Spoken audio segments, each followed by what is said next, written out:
Hello students, আমি Nitish sir জ্ঞানজ্যোতি coaching সেন্টারের পক্ষ থেকে তোমাদের প্রত্যেককে জানাই আরো একবার স্বাগত।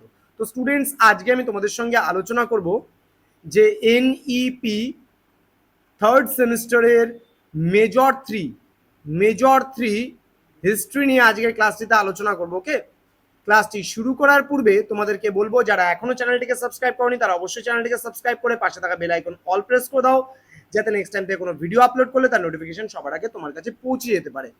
এছাড়া তোমরা যারা ভাবছো যে অনলাইনে আমাদের কাছে পড়বে, তারা অবশ্যই যোগাযোগ করো আমাদের অফিসিয়াল নাম্বার 7076398606 নম্বরে, অথবা 6295916282 নম্বরে।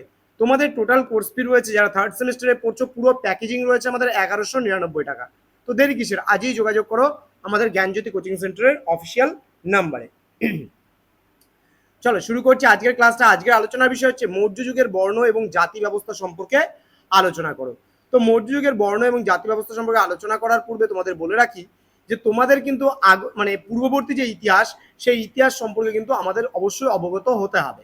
অর্থাৎ বর্ণ সিস্টেম কিন্তু যদি বলে তোমাদের লিখতে এই পেপারে তোমরা ওই ব্রাহ্মণ ক্ষত্রিয় বৈশ্য শূদ্রের বিষয়টা লিখে দিবে বর্ণ সিস্টেমে, তাহলে কিন্তু হবে না। তোমাদের যখন মেজর থ্রিতে জিজ্ঞেস করবে ডিফাইন বর্ণ অথবা write a short note on বর্ণ, তাহলে কিন্তু অবশ্যই তোমরা ভাববে যে তোমাদের টাইমিং পিরিয়ডটা সিলেবাসে কি রয়েছে, মৌর্য যুগ রয়েছে এবং মৌর্যত্ব যুগ রয়েছে। তাহলে সেই সময়কার বর্ণ ব্যবস্থা কি ছিল সেই বিষয়ে কিন্তু লিখতে হবে। ইতিহাসে ক্রোনোলজিক্যাল অর্ডারটা মেনে চলা কিন্তু খুবই গুরুত্বপূর্ণ স্টুডেন্টস। তো শুধুমাত্র আমি বর্ণ ইন্টারনেট থেকে সার্চ করে লিখে দিলাম বর্ণ, আমার কিন্তু হবে না। আমি জাতি লিখছি, ইন্টারনেট থেকে সার্চ করে কোনো একটা জাতি লিখে দিলাম বৈদিক যুগের বা ঋগ্বৈদিক যুগের বর্ণ সিস্টেম লিখে দিলাম, তাহলে কিন্তু হবে না। বিষয়গুলো সম্পর্কে সঠিকভাবে অবগত হতে হবে, না হলে কিন্তু পরীক্ষায় পিছিয়ে পড়তে হবে, কোনো কারণবশত কোনো সাবজেক্টে ব্যাক চলে আসতে পারে। সুতরাং ধৈর্য ধরে শেষ পর্যন্ত ভিডিওটি দেখবে।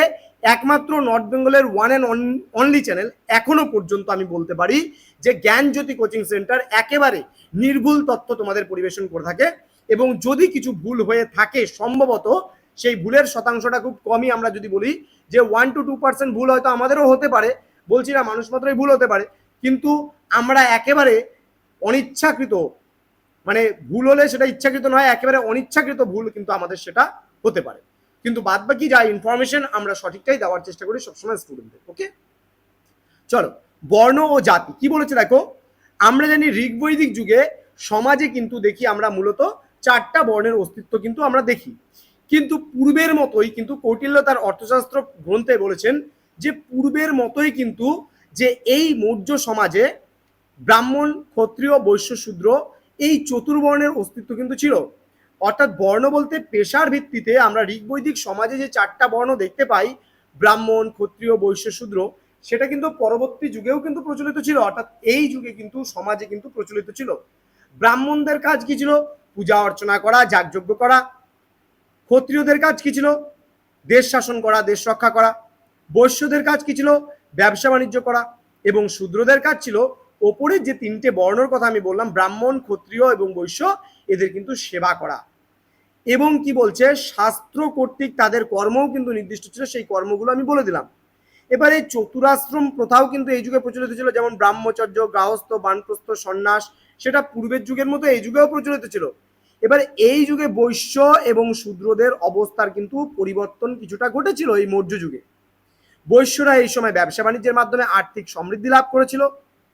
তারা সমাজে ক্ষত্রিয়দের সমান অবস্থান দাবি করতে থাকে, এবং চাষবাসের ফলে শূদ্রদের আর্থিক অবস্থারও কিন্তু অনেকটা উন্নতি ঘটে, এবং এর সাথে সাথে কিন্তু সামাজিক অবস্থারও যথেষ্ট পরিবর্তন হয়েছিল কিন্তু মৌর্য যুগে।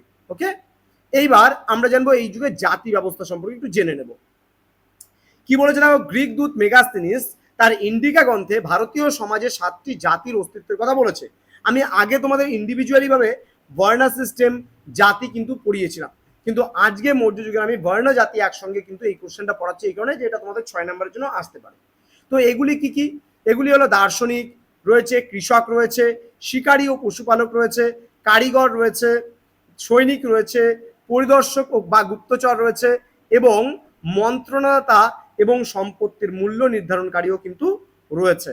বলা বাহুল্য মেগাস্তিনিসের এই বিভাজন ভারতীয় সমাজের চিরাচরিত চতুর্বর্ণের সঙ্গে সামঞ্জস্য নয়, তার জাতি বিভাজন ছিল কিন্তু অর্থনৈতিক।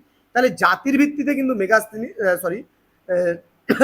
বর্ণের ওপর নির্ভর করে কিন্তু মেগাস্থেনিস কিন্তু কখনোই জাতিগত বিভাগটা কিন্তু করেনি। অর্থনৈতিক দিক থেকে, পেশাগত দিক থেকে কিন্তু এই জায়গাটায় কিন্তু আমরা দেখি যে মেগাস্থেনিস জাতিগত বিভাগটা করেছেন। এবার কৌটিল্য তার অর্থশাস্ত্রের রচনায় মিশ্র জাতি এবং বৃত্তিভিত্তিক জাতির কথা উল্লেখ করেছেন, যেগুলি অনুলোম এবং প্রতিলোম বিবাহের ফলে উদ্ভূত হয়েছিল। এবার অনুলোম বিবাহটা কি অনেকেই জানো না, আমি বলে দিচ্ছি। অনুলোম বিবাহ বলতে গেলে বোঝাচ্ছে যে যদি কোনো মেয়ে নিচু বর্ণের হয় এবং পুরুষ যদি কখনো উঁচু বর্ণের হয়, তাহলে তাদের মধ্যে যদি কোনো বিবাহ সম্পন্ন হয় তাহলে তাকে আমরা বলি অনুলোম বিবাহ। কি করে আমি মনে রাখবো? আমি ভুলে যাই, পরীক্ষার সময় আমার ভুলে যেতেই পারি, কিন্তু আজকে যেই কথাটা আমি বলে দেবো এরপরে অনুলোম আর প্রতিলোম কোনোদিনও ভুলবে না। দেখো অনু, অনু কাদের নাম হয়? মূলত মেয়েদের নাম হয় অনু। তাহলে মেয়ে, আর অনু মানে কি বোঝায়? ক্ষুদ্র বা ছোট। তাহলে মেয়ে যখন ছোট বর্ণের হবে এবং পুরুষ যখন উঁচু বর্ণের হবে, তখন তাদের মধ্যে যদি বৈবাহিক সম্পর্ক স্থাপন হয় তাহলে তাকে কিন্তু অনুলোম বিবাহ বলা হয়। এবং প্রতিলোম বিবাহের ক্ষেত্রে কি? তার উল্টোটা। তাহলে মেয়ে যখন উঁচু বর্ণের হবে এবং পুরুষ যখন নিচু বর্ণের হবে, তাদের মধ্যে যে বিবাহ সম্পূর্ণ হবে তখন সেটাকে আমরা বলি প্রতিলোম বিবাহ।